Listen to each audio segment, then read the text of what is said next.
इसके बाद श्री सुखदेव जी महाराज कहते हैं, राजन क्या पाने के लिए किसकी पूजा करनी चाहिए?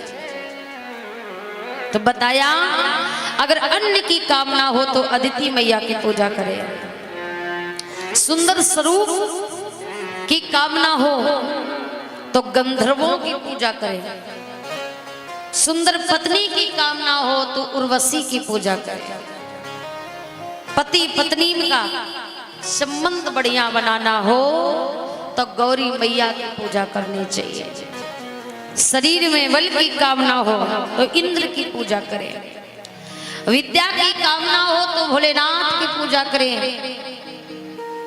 इंद्रियों में बल की कामना हो तो रुद्र भगवान की पूजा करें, और जिसे किसी की कामना ना हो वो भगवान की पूजा करे।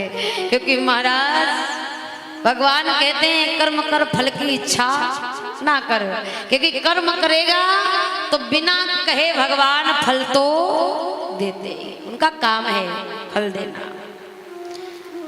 इसके बाद राजा परीक्षित ने पूछा, गुरुदेव कृपा करके एक बात बताइए, ये संसार जो है ये कैसे रचा? हम लोग कहाँ से आए? किसने हमें बनाया? और ये बात बड़ी सुंदर पूछी, हमारे लिए भी लाभदायक है, जानना चाहिए कि हम कहाँ से आए, हम किन की संतान हैं। राजा परीक्षित ने पूछा, गुरुदेव जानना चाहता हूँ ये जगत कैसे रचाया गया, इस सृष्टि का वर्णन कैसे हुआ, विस्तार कैसे हुआ? तब श्री सुखदेव जी महाराज कहते हैं, राजन अवश्य बताऊंगा। बहुत बढ़िया आपने प्रश्न किया है, आपको सृष्टि का वर्णन हम सुनाएंगे। अब बताया कि सृष्टि कैसे रची, तो बड़ा सुंदर भाव है। श्री सुखदेव जी महाराज कहते हैं, राजन सर्वप्रथम इस सृष्टि को कैसे रचाया गया हम आपको ध्यान से बताते हैं। एक बार भगवान विष्णु के मन में विचार आया, मन में सोचा भगवान ने कि जगत के बिना कल्याण कैसे होगा, क्योंकि जहां नजर डालो वहां जल ही जल दिखाई देता है, संसार भी होना चाहिए। तो मन में जब उत्कंठा हुई तो भगवान विष्णु की नाभि से कमल का प्राकट हुआ, कमल निकला। अब जब कमल निकला तो वो कमल भगवान के नाभि से निकल करके ऊपर की तरफ पहुंचा, और उसी कमल में ब्रह्मा जी प्रकट हो गए। ब्रह्मा जी, अब ब्रह्मा जी जब उस कमल में बैठ करके ऊपर आए तो क्या देखा, जहां जहां ब्रह्मा जी देखते हैं वहां वहां पानी, जल ही जल। अब ब्रह्मा जी परेशान सोच रहे हैं हम कौन है, हमें पता नहीं भाई किसने हमें बनाया। ब्रह्मा जी अपने आप को पहचानने के लिए उसी डंडी में कमल की चारों, एक बार नहीं कहते हजारों वर्ष तक ब्रह्मा जी आना जाना करते रहे, अपने आप को ढूंढते रहे कि हम कौन है, लेकिन उस डंडी का अंत नहीं ब्रह्मा जी ने पाया, परेशान हो गए। तब ब्रह्मा जी ऊपर जाकर के ब्रह्मा जी ने दो शब्द कहे, को हम, मैं कौन हूं, को हम, को हम, को हम। और यही शब्द हम सभी कहते हैं जब पैदा होते हैं।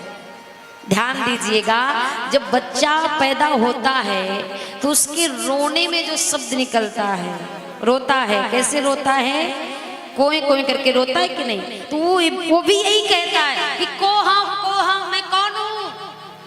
ब्रह्मा जी बार बार कह रहे मैं कौन हूं। तब ब्रह्मा जी को सुनाई दिया क्या, दो शब्द, वर्णमाला के दो शब्द सुनाई दिए, ता और पा, यानी 16वां और 21वां। ब्रह्मा जी समझ गए ता पा का मतलब है कि तप करो। ब्रह्मा जी ने तप किया, और जब तप किया तो भगवान विष्णु को प्रकट कर लिया। ब्रह्मा जी ने पूछा, प्रभु एक बात बताओ मैं हूं कौन? सबसे पहले मैं ये बताऊं। भगवान ने कहा आप कोई और नहीं है, फिर कौन है? आप ही ब्रह्मा जी हैं। ब्रह्मा जी ने चारों तरफ एकदम से देखना चाहा, भगवान ने चार मुख बना दिए, देखिएगा, क्योंकि आप ही ब्रह्मा जी। ब्रह्मा जी को लगा मैं ब्रह्मा जी, हाँ। अब ब्रह्मा जी ने कहा मैं करना क्या है? तो भगवान विष्णु ने कहा हमने आपको इसलिए प्रगटाया है, आप इस सृष्टि को रचाइए, जगत बनाइए। आपका काम है सृष्टि को बनाना, रचाना। आपको मालिक बनाता हूं सृष्टि का। ब्रह्मा जी ने कहा नहीं, सृष्टि रचाते रचाते कहीं हमारे मन में घमंड ना हो जाए कि मैं सृष्टि का मालिक। प्रभु और कोई काम बता दो मैं कर लूंगा, पर सृष्टि का मालिक नहीं बनूंगा। भगवान विष्णु ने कहा नहीं, आप सृष्टि रचाइए, आपके अंदर घमंड नहीं होगा। ब्रह्मा जी ने कहा महाराज हम तो हम रहे, बड़े बड़े लोगों के अंदर घमंड आ जाता है। अब घमंड आता नहीं है, कोई लाता नहीं है, ये कब आ जाता है ये पता नहीं चलता। क्योंकि हम नहीं कहते, बाबा भी लिख रहे हैं रामचरितमानस में कि नहीं को अस जन्मा जग माही और प्रभुता पाहे जाए मद नाही, नहीं को अस। संसार में कोई ऐसा नहीं जन्म लेकर के आया जिसे अपनी प्रभुता का, अपने ज्ञान का, अपने धन का, अपने बल का अभिमान ना हुआ। ऐसा कोई जन्म लेकर के नहीं आया। हमें लगता है कि हमें घमंड नहीं है, लेकिन कहते हैं ना खुदा जब हुस्न देता है तो नजाकत आ ही जाती है। कोई लाता नहीं, घमंड कब आ जाता कोई जान नहीं पाता। महाराज ब्रह्मा जी ने कहा हमें भी घमंड आ जाएगा, तो इसलिए महाराज हम सृष्टि का मालिक नहीं बनेंगे। विष्णु जी ने कहा नहीं, आपको सृष्टि रचाना है और ये मेरा वादा है कि हमारी माया आपको नहीं सताएगी, आपको घमंड नहीं होगा, ये हमारा आदेश। तब ब्रह्मा जी ने सृष्टि को प्रारंभ किया रचना। अब ब्रह्मा जी ने प्रथम बार क्या किया कि 4 संत के रूप में प्रगटाया। 4 संत कौन? सनक, सनंदन, सनत और सनत कुमार, ये 4 संत। और रुद्र भगवान गए तो ऐसी सृष्टि रचाई महाराज। क्या रचाया कि जितने भी जहरीले जीव जंतु हैं, सांप, बरैया, ततैया, बिच्छू, ये जितने भी जहरीले जीव जंतु हैं, ये रचना किसकी है? रुद्र भगवान। ब्रह्मा जी ने देखा भगवान क्षमा करते हैं, अब ये आप बंद कर दीजिए, क्योंकि वैसे भी कोई दिखाई नहीं देता, जो है वो भी मर जाए। रुद्र भगवान ने उठाया झोली झंडा, सीधे कैलाश पधारा। बोली शंकर भगवान जय। अब ब्रह्मा जी ने सोचा इसका मतलब है कि बिना नारी के सृष्टि आगे बढ़ने वाली नहीं। तो इसके लिए ब्रह्मा जी ने उसी वक्त अपने दाएं और अपने बाएं भाग से एक स्त्री और एक पुरुष को प्रकट किया। कौन? स्वयंभू मनु और शत्रुपा। उस दोनों के संयोग से ये संसार आगे बढ़ा। स्वयंभू मनु शत्रुपा से प्रथम 5 संतानें होती हैं। कौन कौन होती हैं? 5। उसमें से 3 बेटी और 2 बेटे। कौन कौन?